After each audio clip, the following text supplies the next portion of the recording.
Assalamualaikum warahmatullahi wabarakatuh. Hai, how you guys doing? Semoga kalian senantiasa diberikan kesehatan, kebahagiaan, dan semangat di setiap pembelajaran kita. Hari ini kita akan membahas materi baru yang tidak kalah menarik dari materi sebelumnya.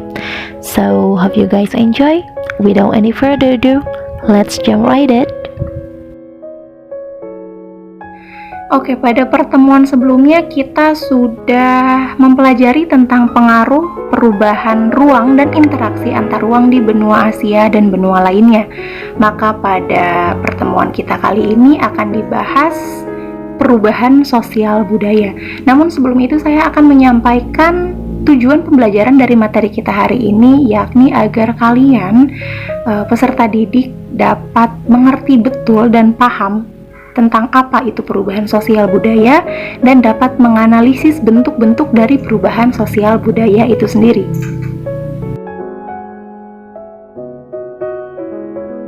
So, apa sih itu perubahan sosial budaya? As we all know, everything has changed. Begitupun kita sebagai makhluk sosial yang tidak lepas dari kehidupan bermasyarakat pasti akan mengalami perubahan. Sesuai dengan namanya, perubahan sosial budaya adalah segala macam bentuk perubahan yang terjadi di tatanan masyarakat, gitu ya. Nah, perubahan sosial budaya ini juga terdapat dua aspek, yaitu perubahan sosial dan perubahan budaya. Perubahan sosial ini mencakup beberapa hal, diantaranya yang pertama adalah perilaku dan mindset atau pola pikir masyarakat.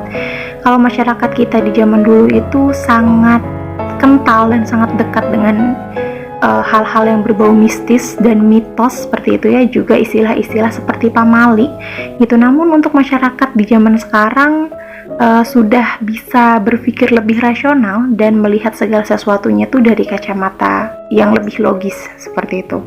Lalu ada juga nilai dan norma. Nah, nilai dan norma ini termasuk ke dalam perubahan sosial. Nilai ini adalah segala sesuatu yang dianggap baik dan sakral oleh masyarakat, namun tidak terlihat bentuknya. Jadi abstrak seperti itu. Contohnya seperti masyarakat kita nih percaya kalau tidak baik perempuan itu pulang malam-malam gitu, atau tidak baik juga perempuan itu berpakaian minim seperti itu. Jadi segala sesuatu yang dianggap baik dalam masyarakat namun abstrak gitu, tidak terlihat gitu. Dan juga ada norma.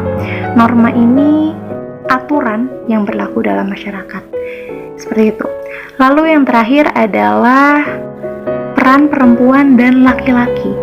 Jadi saya yakin kalian juga sudah tidak asing dengan istilah kesetaraan gender yang banyak sekali terdengar ya saat ini. Zaman dulu, zaman penjajahan, pendidikan itu hanya diperuntukkan untuk laki-laki. Tapi untuk saat ini, di zaman modern sekarang ini, perempuan dan laki-laki ini memiliki hak yang sama dalam bidang pendidikan dan dalam bidang-bidang yang lain. Memiliki kesempatan yang sama dalam masyarakat. Seperti itu. Lalu yang kedua adalah aspek perubahan budaya. Nah, aspek perubahan budaya ini mencakup beberapa hal, diantaranya kesenian, lalu ada juga iptek ya, ilmu pengetahuan dan teknologi yang sudah sangat berkembang pesat ya, seperti yang kita tahu saat ini. Lalu juga transportasi juga termasuk ke perubahan budaya. Ada juga gaya hidup atau lifestyle, itu juga termasuk ke perubahan budaya. Nah, jadi itu dia tadi penjelasan tentang definisi apa itu perubahan sosial budaya dan mengenai hal-hal apa saja yang termasuk ke dalam aspek perubahan sosial dan perubahan budaya. Dan selanjutnya adalah mengenai bentuk-bentuk perubahan sosial. Nah, jadi bentuk-bentuk perubahan sosial budaya ini ada 3.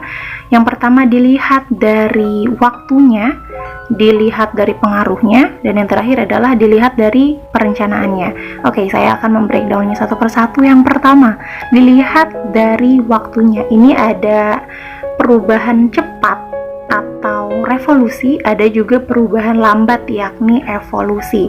Contohnya apa sih perubahan atau bedanya apa sih perubahan cepat dan lambat ini? Nah, contohnya perubahan cepat ini bisa kita katakan sebagai eranya kita ya, globalisasi. Ini kan cepat sekali, pesat sekali gitu perubahannya.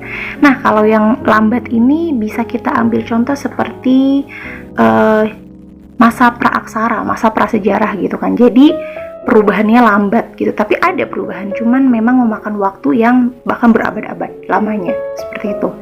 Lalu yang kedua, dilihat dari pengaruhnya. Jadi ada pengaruhnya yang besar, ada pengaruhnya yang kecil. Nah, pengaruhnya yang besar ini adalah perubahan yang dapat dirasakan oleh masyarakat luas, oleh banyak orang gitu.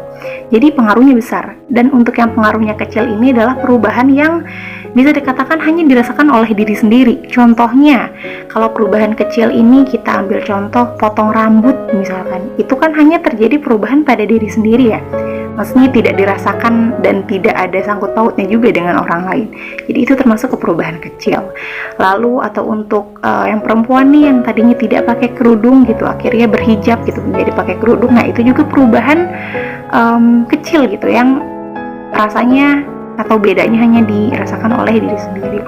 Nah, kebalikannya, perubahan besar ini yang pengaruhnya mempengaruhi banyak orang, contohnya pembangunan jalan, atau sekarang ini sedang banyak sekali disosialisasikan ya, vaksinasi ya, dan juga masih banyak lagi kalau misalkan mau cari contohnya. Dan yang terakhir ini adalah berdasarkan perencanaannya. Jadi ada perubahan yang tidak direncanakan dan perubahan yang direncanakan.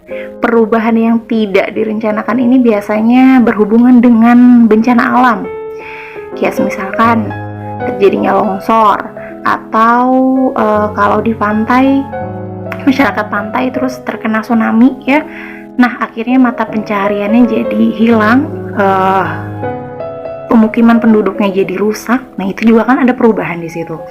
Lalu untuk perubahan sosial yang yang direncanakan ini ya, contohnya itu tadi sama seperti perubahan yang pengaruhnya besar, pembangunan dan lain-lain. Jadi itu dia untuk penjelasan bentuk-bentuk perubahan sosial budaya. So ya, itu dia tadi penjelasan materi kita pada hari ini. Jadi dapat disimpulkan bahwa perubahan sosial budaya adalah segala bentuk perubahan yang terjadi dalam tatanan masyarakat. Adapun bentuk-bentuk perubahan sosial budaya itu dapat dilihat dari 3 hal. Yang pertama, dilihat dari waktunya, dilihat dari pengaruhnya, dan yang terakhir adalah dilihat dari perencanaannya. Untuk mengetahui sejauh mana pemahaman kalian tentang materi hari ini, maka ada tugas yang harus kalian kerjakan, yaitu carilah contoh perubahan sosial budaya yang ada di sekitar kalian. Lalu analisislah perubahan tersebut termasuk ke dalam bentuk apa? Revolusi kah? Evolusi? Besar? Kecil? Direncanakan atau tidak direncanakan? Lalu tuliskan alasannya mengapa. Dikumpulkan minggu depan di Google Classroom. Dan jika ada yang perlu ditanyakan, bisa ditanyakan di WhatsApp group. So ya, sekian untuk pembelajaran kita pada hari ini. Terima kasih. Wassalamualaikum warahmatullahi wabarakatuh. See you next time.